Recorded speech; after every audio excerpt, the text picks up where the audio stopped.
안녕하세요. 보기의 달빛 이야기입니다. 잠시 마음을 내려놓고 오늘 이야기를 함께 들어보세요. 편안한 시간 보내세요. 장기 잘 두는 총각. 옛날 아주 옛날에 한 총각이 부잣집에서 머슴을 살았어요. 총각은 얼굴도 반듯하고 일도 잘했답니다. 비 내리는 날 총각은 방 안에 누워 천장을 보며 이런저런 생각을 했어요. 문득 남의 집 머슴살이나 하는 제 신세가 한심스러웠지요. 집을 떠나온 지도 벌써 몇 년의 세월이 흘렀어요. 나이도 내일 모레면 스물이었지요. 남들처럼 아들딸은 못 두었을 망정 장가는 갔어야 했는데 하는 후회가 밀려들었지요. 그런데 지금의 처지로 보면 내년에도 그 다음 해에도 장가를 갈 수 있을 것 같지 않았지요. 총각은 자리에서 벌떡 일어나 외쳤어요. 나도 남들처럼 장가 가고 세상 구경을 해야 하지 않겠는가. 다음 날 아침 총각은 주인 어른을 찾아갔어요. 총각은 어제 생각한 바를 말했어요. 주인은 총각의 됨됨이를 아는지라 말리지 않았지요. 주인은 그동안 열심히 일했다며 몇 년 동안의 세경을 내주었어요. 처음 약속보다 훨씬 많은 양이었답니다. 총각은 세경을 모두 장에 내다 팔았어요. 총각은 세상 구경을 나서려면 남들이 못하는 특기가 하나쯤은 있어야 한다고 생각했지요. 그래서 이장 저장을 돌아다니며 판을 벌리는 장기 고수들에게 장기를 배웠답니다. 총각의 장기 실력은 하루하루 달라졌어요. 두세 달이 지나자 이웃에서는 총각을 당할 사람이 없을 정도로 수에 밝은 고수가 되었답니다. 마침내 총각은 길을 나섰어요. 총각은 길을 가면서 장기판이 벌어지는 곳이면 걸음을 멈추고 끼어들었어요. 그러다 보니 순창에서 논산에 이르는데도 석 달하고도 열흘이 더 지나갔지요. 한여름이 다 지나간 거였어요. 어느 가을날 고개를 넘던 총각은 나무 그늘에서 한숨 자고 가려고 주저앉았어요. 앉고 보니 선앙당 앞이었어요. 선앙당이란 옛날 사람들이 마을을 지켜준다고 믿었던 선앙신을 모신 곳이었지요. 오늘날로 치면 선앙신은 하느님이나 부처님과 별로 다르지 않았답니다. 총각은 선앙당 앞에 두 다리를 쭉 뻗고 들어 누웠어요. 갑자기 장기를 두고 싶은 생각이 끌어올랐어요. 차나 마나 상을 몰고 적진으로 달려가 장이야 하고 부르는 맛이란 무엇과도 비교할 수 없었지요. 그러나 이곳에는 장기를 둘 상대가 없었어요. 선앙님밖에 없었지요. 총각은 선앙님에게 말했어요. 선앙님, 장기 두실 줄 압니까? 심심할 때는 장기가 최고입니다. 선앙님이 이런 곳에 오래 계시려면 장기를 배워야 합니다. 저는 장기판에 끼어들어 져본 적이 없습니다. 장기 고수지요. 어떠십니까? 이 장기 고수와 한판 두시겠습니까? 그럴까? 선앙님이 말했어요. 물론 총각이 혼자 묻고 대답한 거였지요. 선앙님, 오른쪽 푸른 초는 선앙님 것이고 왼쪽 붉은 하는 제 것입니다. 그럼 시작하겠습니다. 선앙님이 총각을 보며 빙그레 웃는 듯 했어요. 아, 참 장기는 내기를 걸어야 재밌는데 내기를 걸려면 어떡하지요? 선앙님이 이기면 제가 가진 돈을 다 드리고 제가 이기면 저를 장가 보내주시면 어떨까요? 저는 아직 총각이랍니다. 장가 가고 싶어 죽겠습니다. 좋아 좋아 선앙님이 말했어요. 장기가 시작되었어요. 첫 판은 총각이 이기고 둘째 판은 선앙님이 이기고 셋째 판은 총각이 이겼어요. 결국 총각이 이긴 거였지요. 자기가 혼자 왼손과 오른손으로 두는 장기였으니 총각이 이길 수밖에요. 선앙님 제가 이겼습니다. 약속대로 장가 보내주셔야 합니다. 장가 들면 색시를 데리고 다시 찾아오겠습니다. 그럼 그래야지. 선앙님은 소리 없이 말했어요. 총각은 장가를 들게 되었다는 즐거운 마음으로 길을 떠났어요. 총각은 흥얼흥얼 콧노래를 부르며 산을 넘고 또 산을 넘어갔어요. 어느덧 붉은 나무십들이 우수수 떨어지는 가을이 왔답니다. 해도 뉘엿뉘엿 서산을 넘어갔어요. 총각은 부지런히 걸음을 재촉했어요. 날이 어두컴컴할 무렵 외딴 집 한 채가 멀리 보였어요. 총각은 하룻밤 신세를 지려고 그 집으로 향했지요. 대문 가까이 다가가자 살인문을 밀고 나오려는 색시가 후다닥 놀라며 안으로 뛰어들어갔어요. 어머님 어머님 그이가 와요 그이가요. 아니 그이라니 재작년에 집을 나갔던 내 신랑이 온단 말이냐. 예 어서 나와 보세요 어머니. 색시 어머니가 뛰쳐나왔어요. 총각이 하룻밤 신세를 지려 한다는 말을 할 새도 없이 색시 어머니는 반가워서 속사포처럼 말했어요. 여보게 이게 얼마만인가. 장가간 첫날 밤에 훌쩍 떠나는 사람이 어딨나. 아무튼 와주었으니 고맙네. 어서 방으로 들어가게. 오늘은 피곤할 테니 푹 쉬고 내일 그동안 어떻게 지냈는지 이야기나 들어봄세. 총각은 색시 어머니에게 등 떠밀려 건너 방으로 들어갔어요. 이게 무슨 일이지? 아, 모르겠다. 내일 일은 내일 생각하고 오늘은 푹 잠이나 자자. 배심 좋은 총각은 두 다리를 쭉 뻗고 잠을 잤어요. 다음 날 햇살이 창틈으로 새어 들어올 때쯤 총각은 눈을 뜨고 일어나 방문을 열고 나왔어요. 마침 방문 앞을 지나던 색시 어머니가 총각을 보고 화들짝 놀랐어요. 얘야 얘야 이리 나와 보거라. 저 사람은 내 신랑이 아니다. 생판남이야 남. 부엌에서 밥을 짓던 색시가 뛰어나와 총각을 보고는 얼굴이 새파래졌어요. 총각은 정색을 하고 색시 어머니에게 말했지요. 저는 집도 절도 없는 떠돌입니다. 하룻밤 신세 지려고 왔는데 일이 묘해졌습니다. 어쨌든 죄송합니다. 하지만 1년이 넘도록 돌아오지 않는 사람이라니 더 기다린들 뾰족한 수가 있겠습니까? 저를 대신 사위로 맞아주시면 안 되겠습니까? 그래도 내 딸과 혼례를 올린 사람인데 더 기다려 봐야지요. 그 사람이 죽지 않았다면 돌아올 겝니다. 돌아오고 말고요. 색시 어머니는 방으로 들어가더니 엽전을 몇 칩 손에 들고 나왔어요. 몇 푼 안 되는 돈이지만 여비로 보태 쓰세요. 그리고 우리 집에서 하룻밤 잤다는 말은 하지 말아주세요. 색시 어머니는 총각에게 사정사정했어요. 색시 어머니가 준 돈을 받아들고 총각은 다시 길을 떠났어요. 경치를 둘러보며 쉬엄쉬엄 가다가 날이 저물 무렵 마을로 들어섰어요. 높고 으리으리한 담장으로 둘러싸인 부잣집이 나왔어요. 총각은 소술대문을 지나 뒷담 쪽으로 돌아가는데 담장 너머로 웬 끈이 휙 넘어왔어요. 그리고 여자의 목소리가 들려왔지요. 이 끈을 잡아당기세요. 총각이 끈을 잡아당기자 큰 보따리가 따라 나왔어요. 여자의 목소리가 다시 들렸지요. 그 보따리를 빨리 그 옆에 있는 말에 싣고 담장 아래로 오세요. 그리고 내 손을 잡아당기세요. 빨리 하지 않으면 안 돼요. 들키면 우리는 죽어요. 몹시 초조함에 떠는 목소리였어요. 무슨 일인지 모르지만 총각은 여자를 도와주기로 했지요. 총각은 여자의 손을 잡아당겼어요. 아주 젊고 예쁜 처녀가 담 위로 넘어왔어요. 말을 타고 빨리 도망가야 해요. 총각은 처녀가 시키는 대로 먼저 처녀를 말 위에 태우고 자신도 올라탔어요. 총각은 말잔등을 철썩 때렸어요. 말이 어둠 속으로 달렸어요. 먼동이 틀 때야 두 사람은 마주 보았답니다. 처녀는 총각의 얼굴을 보고 너무 놀라서 말에서 떨어질 뻔했어요. 처녀는 흐느끼며 말했어요. 당신은 그이가 아니군요. 당신은 저와 100년을 약속한 사람이 아니에요. 저와 약속한 사람은 죽었는지 살았는지 저는 어떻게 해야 할지. 아무래도 저는 그 일을 찾아가야겠어요. 사정은 모르겠습니다만 찾아간들 그분과 결혼할 수 있겠습니까? 저와 함께 도망치면 어떻겠습니까? 그럴 수 없어요. 저는 그 일을 사랑하고 그이도 저를 사랑해요. 아가씨, 앞뒤 사정을 말해 주시겠소? 사연은 길지만 간단히 말씀드리겠습니다. 우리는 일찍 양가 부모님께서 정해준 사이랍니다. 그런데 몇 해 전에 부모님이 돌아가시고 저희 집이 빚에 몰리자 부잣집 영감님이 빚을 갚아준 대신 저를 소실로 삼기로 했답니다. 내일은 영감님과 혼례식을 올리는 날이에요. 그래서 그이와 어젯밤 도망치려 했던 것인데 일이 어긋나서 그만. 아, 슬픈 일이군요. 이 말을 타고 가시오. 잘 되길 빌겠습니다. 아니에요. 저는 말을 타고 가지 않으렵니다. 말을 탈 줄도 모른답니다. 이 말과 돈이 든 보따리를 가지고 가세요. 그리고 또 하나 드릴 게 있어요. 그이에게 주려고 신랑 옷을 한 벌 지었는데 이제는 필요 없게 되었습니다. 그이는 죽었거나 살아있어도 우리는 결혼할 수 없을 거예요. 가져가셔서 좋은 일을 만나거든 입으세요. 이 말은 안 하려고 했는데 마저 하렵니다. 어젯밤은 행복했습니다. 다시는 그런 밤이 오지 않을 거예요. 처녀는 천천히 오던 길로 돌아갔어요. 총각은 말을 타고 다시 길을 떠났지요. 산을 넘고 들을 지나니 느티나무 숲 뒤로 조그마한 마을이 나타났어요. 돈도 신랑도 신랑 옷도 있는데 색시만 없구나.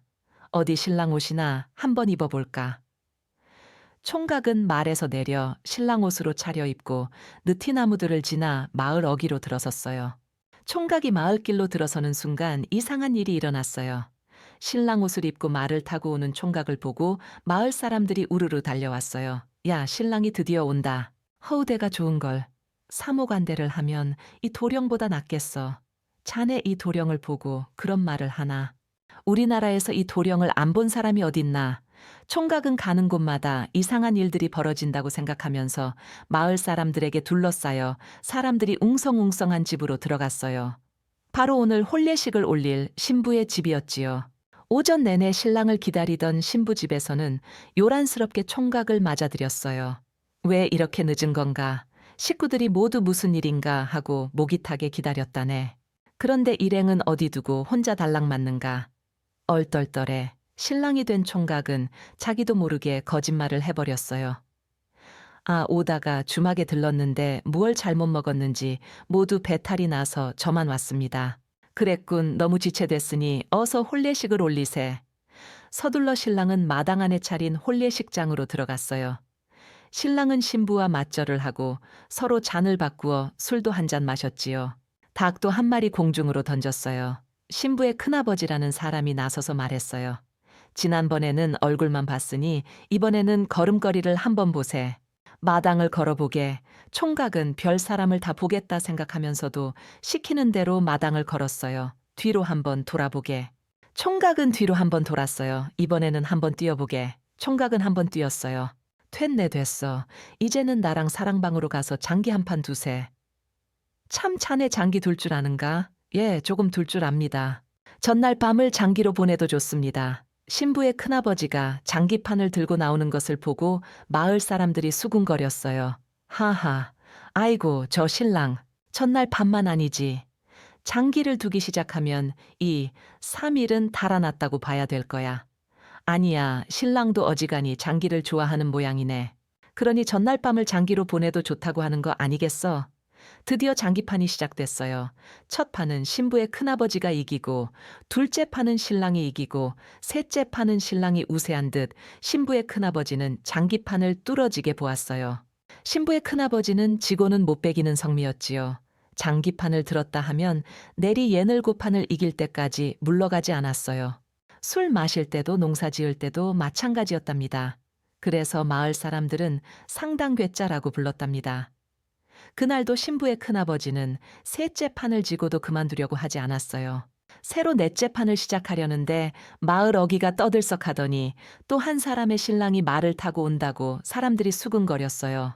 신랑이 또 말을 타고 온단 말이지. 저기 저 말 타고 오는 신랑 안 보이는가? 어느 신랑이 진짜고 어느 신랑이 가짜지? 둘 중에 한 사람은 진짜고 한 사람은 가짜겠지. 셋째 신랑이 등장하지 말란 법도 없을 것 같구먼. 아이고, 옛기 이 사람 농담이 심하군 그래. 이렇게 마을 사람들이 진짜 신랑 가짜 신랑을 주고받는 사이에 또 한 사람의 신랑이 잔칫집 마당으로 들어왔어요. 누군가가 이번 신랑이 진짜 같다고 했지요. 그러자 다른 사람이 항상 첫째가 진짜인 법이라고 우겨댔어요. 그런 말들을 아는지 모르는지 먼저 온 신랑은 장기판만 내려다보았어요. 묘수라도 발견했는지 먼저 온 신랑이 가만히 웃더니 차를 끌고 가 장이야 하고 외쳤지요. 신부의 큰아버지가 받았어요. 먼저 온 신랑의 포가 뛰어 또 장이야 하고 외쳤지요. 구석으로 밀린 신부의 큰아버지는 참다 못해 후통을 쳤어요. 이놈, 진짜 신랑이 왔는데도 뇌 뺄 생각은 않고 장기만 두는 내 놈 배짱 한번 두둑하구나. 큰아버님, 저는 마을 사람들이 이끄는 대로 들어와서 혼례식을 올렸습니다만 맞절을 하고 서로 잔을 바꾸어 술도 한 잔씩 나누어 마신 신랑입니다. 이제 저는 진짜 이 집 사위입니다. 큰아버님 사위란 말입니다. 가짜 신랑은 벌떡 일어서서 신부의 큰아버지에게 넙죽절을 올렸어요. 신부의 큰아버지는 껄껄껄 웃었지요. 허허허, 자네가 가짜 신랑인지 진짜 신랑인지 내가 몰랐을 것 같은가. 그러시다면 허허, 알고 있었다네. 나는 신랑을 선보러 갔던 사람이네. 나는 자네가 선을 본 신랑보다 인물이나 체격으로 한결 나아 보여서 가만히 있었다네. 나는 눈이 높다네. 자, 다른 생각이랑 말고 두던 장기나 마저 두세. 선본 신랑은 왼발을 약간 절었어요. 신부의 큰아버지가 눈이 높다고 한 것은 그걸 두고 한 말이었지요. 이제 진짜 신랑이 된 총각은 저녁이 어둑어둑해서야 장기를 끝내고 신혼방으로 들어갔어요. 총각은 첫날 밤을 잘 보냈답니다. 얼마 뒤 신랑은 예쁜 신부를 데리고 선앙당을 찾아갔어요. 선왕님과 한 약속을 지키기 위해서였지요. 선왕님은 이번에도 소리 없이 웃고 있었답니다. 김삿갓과 안변사또. 안면 읍내는 밥지는 연기가 지붕 위로 몽실몽실 피어올랐다. 김삿갓은 오늘은 어느 집 문전을 두드릴까 생각을 하였다가 곧 마음을 고쳐먹었다. 이곳 안변에 이르는 지난 얼마간 주막집 여인과 고노익 사또 덕분에 잘 먹고 편하게 잠을 잤다. 그러다 보니 불과 며칠 사이에 김삿갓은 배부른 흥정이 앞섰다. 게다가 지금 품속에는 권사또의 소개장이 있지 아니한가. 안변은 관하는 읍내 중앙에 있었다. 이제는 잎이 다 떨어졌지만 아름드리 누트나무와 팽나무가 우르르 들어선 곳에 관사가 있었다. 김삿갓은 위문에 이르렀다. 수문장이 어디서 왔느냐고 울었다. 사또나리를 배로 왔소이다. 자, 이것을 사또께 전해 주시오. 그는 품속에서 소개장을 꺼내어 수문장에게 주었다. 수문장은 봉서를 받아가지고 안으로 들어갔다. 그리고 한참을 기다렸더니 그가 나타났다. 이리 따라오시오. 김삿갓은 그의 뒤를 따라갔다. 몇 채의 집을 지나자 후원이 나타났다. 연못을 휘둘러 안쪽으로 들어가자 문선재라는 현판이 붙은 아담한 별채가 나타났다. 손님 모시고 왔습니다. 두 칸 미닫이 문 앞에서 수문장은 고개를 굽신거리며 아뢰었다. 듭시라 일러라. 방 안에서 점잖은 목소리가 들렸다. 듭시지요. 수문장의 말에 김삿갓은 방 안으로 들어갔다. 사또는 의관을 갖추고 책을 읽고 있다가 김삿갓을 맞이했다. 문 안 드립니다, 사또.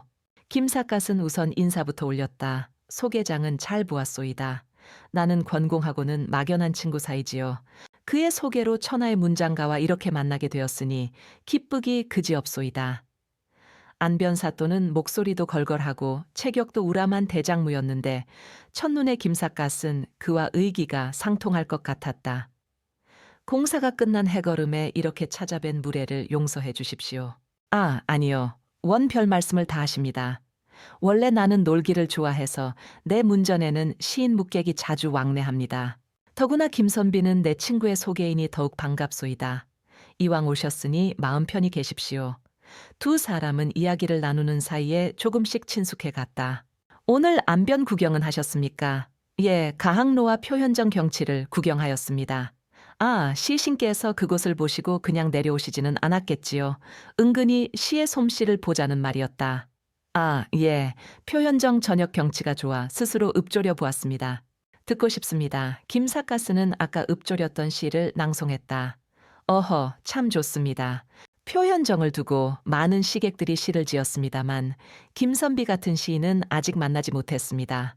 한 번으로는 어쩐지 서운합니다. 자, 한 수만 더 들려주십시오. 그리고 시란 쓰는 맛과 보는 맛도 무시할 수 없으니 자, 여기에 적어주십시오. 사토는 지피를 내놓았다. 김삿갓은 한 수가 아니라 10수라도 사양할 사람이 아니었다. 그는 피를 들기 무섭게 쭉쭉 써내려갔다. 임정축이만 숲속 정제 이미 가을이 깊었음에 속에게 묵은 그지는 나그네의 심사는 덧없이 슬프도다. 원수연 천벽 물길은 멀어 하늘에 닿을 듯 푸르른데 상풍향 일옹설이 맞은 단풍은 햇빛에 받아 붉기도 하여라. 산토 고윤월산은 둥그런 달을 외롭게 내뿜고 강한 말리풍 강은 멀리서 오는 바람을 한껏 머금었네. 새홍아 저거 변방의 기러기는 어디로 날아가누? 성단 보은 중 구슬픈 소리가 저문 구름 속에서 들려오느나. 오호, 김선비 이런 글이 대체 어디서 나오는 거요? 실로 탐복할 일입니다. 사또는 동그란 눈으로 김삿갓을 바라보며 혀를 찼다. 기막히다는 표시였다. 오호, 내 숱한 시객을 만났지만 이런 시를 보기는 오늘이 처음이요. 내 친구가 좋은 분을 소개했구려. 시를 아는 사또는 김삿갓의 시풍에 깜빡 반해버렸다. 술상이 나오고 취기가 도도해지자 두 사람은 비록 나이에 차는 있으나 10년지기처럼 흉허물 없이 이야기를 나누었다. 밤이 깊어지자 사또는 정갈한 방을 하나 내어주었다. 그리고 내 집에 온 것처럼 불편을 느끼지 말고 지내라고 누누이 당부했다. 다음 날 초반은 일찍 들어왔다. 사또는 오정 공사를 보느라고 잠옷 바쁜 눈치였다. 김삿갓은 따뜻한 방 안에서 홀로 뒹굴고 있노라니 세상 근심 모두가 사라지는 듯했다. 점심상을 물리고 나니 사또가 몸소 김삿갓 방으로 들어왔다. 혼자 무료하셨겠구려. 아닙니다. 사또님 덕분에 세상 편하오이다. 내 오늘 저녁에는 큰 잔치를 베풀까 하오.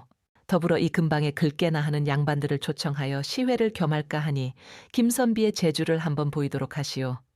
글을 짓는 노름이라면 어찌 김삿갓이 싫다 하겠는가. 덕분에 푸짐히 먹고 놀 수 있겠다고 생각했다. 헌데 한 가지 정이 있소이다. 사또는 낯빛을 고찬지며 말문을 열었다. 무슨 일이신가요? 아하, 내게는 자식이 둘, 딸이 셋 있습니다. 큰딸은 작년에 출가를 하였고 장남은 올해 17으로 과거를 준비하고 있습니다. 지금까지는 지방향교에서 공부를 하였는데 지난달부터 집으로 돌아와 홀로 공부를 하고 있습니다. 그 애가 과거를 볼 때까지 스승이 되어주셨으면 합니다. 내 사례는 톡톡히 하리다. 김삿갓은 잠옷 심각해졌다. 과거를 준비하고 있다면 이미 기초를 뛰어넘어 수준 높은 경서나 문집을 공부하고 있을 것이다. 김삿갓이 걱정하는 것은 가르치는 실력의 문제가 아니라 가르쳤다 손치더라도 따라서 공부하는 학동의 수준이 이르지 못하는 경우가 우선이고, 또한 열심히 공부를 하였더라도 과거에 급제를 하지 못하면 선생 노릇을 한 보람을 찾을 수 없다 여겼기에 그는 망설였다. 어떻소이까? 바쁜 이정이 아니라면 내 청을 들어주시오. 사또가 제3 이렇게 말을 하자 비로소 김삿갓이 입을 열었다. 한낱 떠돌아다니는 과객을 그토록 생각하시니 고맙습니다.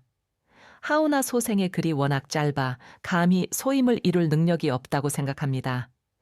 헌 무슨 말씀이시오? 하나를 보면 열을 알 수 있다 하였소. 그대의 시를 보고 읽는 순간 나는 오늘에서야 내 자식의 큰 선생님을 만났다고 생각하였소. 아울러 내 자식이 가히 아둔한 아이가 아니기에 가르치는데도 애를 먹지는 않을게요. 시경에 중점을 두어 가르쳐 주셨으면 좋겠소이다. 꼭 부탁을 합니다. 그러자 김삿갓은 역시 망설이다가 마침내 승낙을 하였다. 본인이 천학비제오나 사또님의 지극한 분부가 있어 어쩔 수 없이 수락하오니 너무 큰 기대는 마시기 바랍니다. 하하하, 역시 그대의 겸사의 말이 지나치군요. 하긴 비인 수레가 더 요란하다 하였으니 그대의 겸양지사가 평소의 풍모를 보는 듯하오. 그대 같은 스승을 이렇게 모시게 되어 아들놈도 크게 기뻐할 것이오.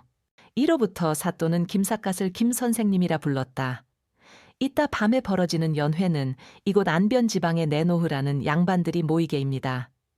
내가 그를 좋아하는 것을 알기에 문자를 써가며 이야기를 하려고 무진애를 쓸 것이오. 허니 김 선생님을 보면 얕잡아 보려고 할 터인지 알아서 골려주시구려. 사또는 빙그레 웃으면서 귀뜸을 해주고 다시 동헌으로 나갔다. 이웃고 저녁이 되었다. 시회를 겸해 열리는 잔치는 동헌 곁에 있는 빈청에서 베풀어졌다.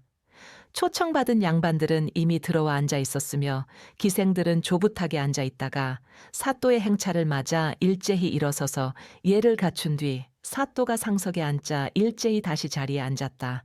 한편 김삿갓은 사또의 권하는 손짓을 보고 사또의 왼쪽에 앉게 되었다. 여러분들 잘 오셨소이다. 내 오늘 귀한 손님 한 분을 여러분께 소개하겠소이다. 이분은 금강산에서 시로서 이름을 날려 시선이란 칭호까지 듣게 된 김선생오이시다. 자리가 정리되자 사또는 우선 김삿갓을 소개했다. 이어 초청된 양반들을 김삿갓에게 소개하였다. 저쪽 발자 수염을 하신 분은 원생원이고 그 옆에 코주부 영감은 서진사이며 바른 쪽 공생원 같은 분은 문첨지고 그 왼쪽 눈꼬리가 지켜진 분은 조석사오이시다. 김삿갓은 사또의 소개로 눈이 마주치는 그들과 가벼운 목례로서 인사를 나누었다. 아울러 그들의 면면을 살펴보니 학문의 깊이는 둘째치고 돈푼이나 있는 덕분으로 사또와 친교를 맺고 있는 모양으로 보였다. 저기 앉아 계신 네 분이 이곳 안변의 사걸로 잠옷 이름이 높은 분들이요. 사또가 이쯤 말을 하자 네 사람 모두 한껏 점잔에 빼며 김삿갓을 쳐다보았다. 네 저것들의 문전을 두드려 먹을 것과 잠잘 곳을 정했더라면 틀림없이 밥 한 술 주지 않고 박정한 소리로 쫓아냈을 것이다. 김삿갓이 그동안 방랑을 하며 만났던 수많은 사람들의 행태를 가름하여 그들 사인을 보건대 자신의 짐작이 틀림없을 것이라는 생각이 들자 그들의 점잖빼는 태도가 더욱 밉살스럽게 보였다. 아니 너희들은 무엇들 하는 게냐? 새로신 손님에게 인사 올리지 않고 사또는 기생들에게 호령을 내렸다. 이에 소첩은 설매라 하옵니다. 제법 큰 형님 뻘쯤 되는 기생이 좌중에 먼저 고했다. 설매라 따는 영락없는 기생 이름이로 대매화치고는 나무가 고목이 되어 간다고 김삿갓은 생각되었다. 소첩은 향현이라 하옵니다. 향기 그윽한 언덕이라 이름이 좋아 보였다. 소첩은 은하라 하옵니다. 역시 운치가 있는 이름이었다. 은하는 기울어 야삼경인데 임은 어이해 오시지 아니하신가. 이런 시가 있지 않던가. 소첩은 충국이라 하옵니다. 허허 국화는 가을에 피어야 향기 높고 청초하거늘 어찌하여 봄에 피었더냐. 그러고 보니 몸이 사뭇 비대하다. 소첩은 소엽입니다. 야들야들하게 생긴 품이 어떻게 보면 바람에 흔들릴 것 같은 나무십과도 비슷하였다. 소첩은 가련이라 하옵니다. 가련이 참 별난 이름이구나. 가련하다니 무슨 슬픈 일이 그리도 많아 가련하단 말인가. 나이는 방년 20세쯤이나 되었을까. 아릿하게 예쁜 얼굴이 단연 군계 일학이었다. 이렇게 기생은 좌중의 산의 숫자에 맞춰 6이 들어왔다. 소엽이 사또 곁에 앉고 은하가 김삿갓 옆에 앉았다. 가련이는 서진사 곁에 앉았는데 둘은 벌써부터 서로 잘 알고 있는 사이로 보였다. 술잔이 오가고 계집까지 곁에 있으니 흥취가 서서히 올라갔다. 여러 양반님들께 김 선생의 시 한 수를 보여드릴 터이니 어느 분이 시제를 말씀하시오. 사또가 좌중에 말을 하자 코주부 서진사가 실눈을 뜨고 생각하는 듯 하더니 입술에 벌렸다. 당송팔 때 시인의 이름을 넣어 시를 지으면 운치가 있을 것 같소이다. 자기 딴에는 어려운 글재를 냈노라고 생각한 서진사가 턱주가리에 힘을 주어 목을 고추 세우는 통에 늘어진 볼이 더욱더 늘어져 보였다. 어허! 당송팔 때 시인이라. 서진사 고참 멋진 시제를 내셨소이다. 얘들아, 당송팔 때 시인이 누구누군지 알겠느냐? 사또가 이렇게 말하며 기생들의 얼굴을 살피자 다소곳이 얼굴을 숙이고 있던 가련이가 얼굴을 들면서 낭낭한 음성으로 대답한다. 소첩이 알을까 하옵니다. 가련이 네가? 그래. 어디 들어보자. 사또가 귀엽다는 듯 실눈에 가느다랗게 뜨고는 가련이를 지그시 건네다 본다. 첫째 이적선을 꼽사옵고 둘째로는 유종원, 황상옥, 백낙천, 두자미, 도연명, 한퇴직, 맹동야 등을 꼽사옵니다. 하하하하, 네가 잘 도하는구나. 기특하다. 사또는 너털 웃음을 터뜨렸다. 김삿갓은 가련이 글을 배운 기녀라고 생각했다. 자, 김선생 가련이가 당송발대가의 이름이 되었으니 그대는 이제 시로써 우리를 기쁘게 해주시오. 김삿갓은 정중히 예를 보내고 붓을 들었다. 장중의 사람들은 어려운 시제임에도 오래 생각하는 바 없이 덥석 붓을 들어 화선지로 향하는 김삿갓의 손길을 경이로운 눈길로 바라보았다. 이적선원 골사상 유종원 씨 단수방 200의 백골은 이미 서리가 되었고 유종원도 이제는 이름만이 남았도다. 황상곡리 화천편 백낙천변 응수행 황상곡 안에는 천만송이 꽃임만이 날리고 백낙천계는 기러기만 떼지어 날아가네. 두자 미인 영정막 도연명월 구황량 두자의 미인도 지금은 적막할 뿐인데 도연의 밝은 달도 쓸쓸한지 오래여라. 가련 한토의 지하척 유유맹동 야초장 애달프다 하는 물러가 어느 곳에 있느뇨. 오로지 맹동의 뜰에는 풀만 자라고 있구나. 김삿갓의 처음부터 끝까지 막힘이 없이 써내려가는 솜씨와 글씨도 놀라운 일이지만 만들어진 글귀 또한 천하의 일품이었다. 좌중은 넋을 잃고 말이 없었다. 선생님 실로 절묘합니다. 침묵을 깬 사람은 다른 사람이 아닌 가련이었다. 그러니까 가련이 먼저 김삿갓의 시를 감상했다는 말이다. 사또는 그제서야 정신이 번쩍 들었던지 아니다 네 말이 틀렸다. 이는 절묘한 것이 아니라 귀신의 솜씨로다. 아, 김선생 당신은 실로 귀재요 천재요이다. 사또는 이렇게 극찬을 아끼지 않았다. 이런 사또의 극찬에 안변 시골들은 말문이 닫히고 말았다. 이 순간에 섣불리 나서서 마땅히 할 말조차 없는 지경이었다. 그저 어서 이 자리에서 피하고 싶은 생각들 뿐이었다. 기가 막힌 시를 보았으니 여러분들의 시흥도 솟았으리라 생각되어 누가 한 수 읊어보시려오. 가만 시제를 푼 서진사가 한 수 보여주시려오. 사또는 서진사를 꼬집어 지명했다. 그러자 서진사 얼굴이 금방 창백해졌다. 사또 죄송하옵니다만 오늘은 은연중 마신 술이 크게 취하는 듯합니다. 그로 인해 정신이 호미하여 가는 기 어려우니 기회를 훗날로 미루었으면 합니다. 이렇게 말한 서진사의 임에는 땀방울이 송글송글 맺혔다. 아휴, 무슨 소린지 취기가 걷잡을 수 없이 몰려오는군. 문첨지가 이렇게 재빨리 말을 하며 고개를 가누지 못하는 신용을 해보인다. 서진사 다음으로 자신에게 화살이 쏠릴 것 같아 미리 방패막이를 친 것이었다. 그러자 사또는 빙그레 웃었다. 다른 때 같으면 자신들의 유식함을 어떻게라도 드러내려고 별의 별 문자를 섞어대는 소리 안 되는 소리를 하였을 것이나 김사과 셋씨를 본 순간 감히 자신의 실력을 드러내 보이지도 못했다. 사또는 이러한 그들의 심정을 가늠하는 터라 더 이상 괴롭히지 않았다. 오늘 귀한 손님을 모신지라 특별히 비장한 술을 내놓았더니 모두 크게 취하는 모양이구려. 그럼 신기에 가까운 씨를 감상하였으니 이제부터는 꽃이나 희롱하며 놉시다. 사또의 말이 끝나자 안변사걸은 이제히 안도의 숨을 내쉬었다. 연회는 밤이 늦은 후에 끝났다. 다음 날 사또는 자기 방으로 김사과 씨를 불렀다. 김사과 씨 사또의 방으로 들어가니 거기에는 사또의 큰아들이 있었다. 인사 올려라, 너의 스승님이시다. 사또의 말에 아들은 성큼 큰 절을 올린다. 유성규라 하옵니다. 스승님에 대한 말씀은 저희 아버님께 익히 들었습니다. 소생 아직 우매하오나 스승님의 가르침을 정성껏 따르겠습니다. 사또의 아들 성규를 본 김사과 씨는 그의 풍모와 말씨를 보아 큰 제목이 될 인물임을 직감했다. 내 비록 배운 것은 없으나 아는 대로 깨우쳐 줄 것이니 같이 노력하세요.